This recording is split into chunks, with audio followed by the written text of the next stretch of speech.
Alors dans cet exercice, on doit retourner la valeur médiane et les valeurs sont des paires de nombres. Et le critère d'ordre est défini comme l'ordre lexicographique, c'est-à-dire que vous allez comme dans un dictionnaire, si la première lettre est la même, vous regardez la seconde lettre, etc.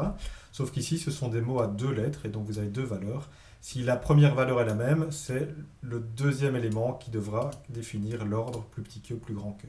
Ok, mais si la première est déjà plus petite, c'est la première qui compte. Donc la valeur médiane, c'est celle telle que 50% des valeurs se trouvent plus petites et 50% se trouvent plus grandes. Et donc en fait, vous pouvez réaliser que si vous avez trié vos valeurs ici de la liste, vous avez gagné. Parce que si les valeurs sont triées, il n'y a plus qu'à prendre celle du milieu. Ok? Alors, commençons par simplement trier cette liste. Donc on va faire collections.sort de la liste et on va lui donner un nouveau comparateur. Voilà, ça c'est un exemple de la délégation et on doit comparer sur base des paires. Alors là on peut faire comme j'ai dit, donc si le first,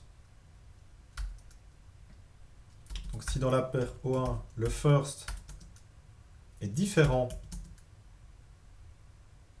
de O2, dans ce cas-là on peut simplement trier sur cette base-là et on va faire return O1 moins O2 pour avoir les éléments dans l'ordre croissant. Ça n'a pas d'importance de le faire dans l'ordre croissant ou décroissant, vu qu'on s'intéresse à la médiane et qu'il est spécifié qu'on a un nombre impair d'éléments. On sait dans tous les cas qu'on devra retourner celle du milieu. Et sinon, si jamais ils étaient les mêmes, on devra retourner sur base de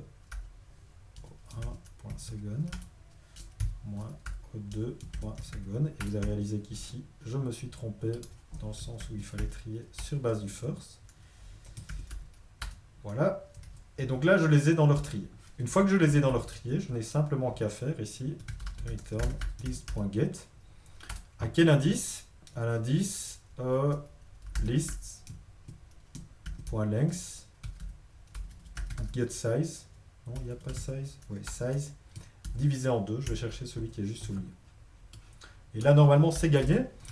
Quelques mots sur la complexité. On demandait une complexité plus petite que n carré. Il faut savoir que trier ici une liste, ça se ferait avec un merge sort, avec l'algorithme qui est ici, donc ça se fera en n log n. Donc je suis bien correctement ici en n log n jusqu'ici. Et puis le get va encore me prendre O2n pour une liste qui serait implémentée avec une liste chaînée. Okay, si c'était un array list, je pourrais même faire cette instruction-ci en temps constant.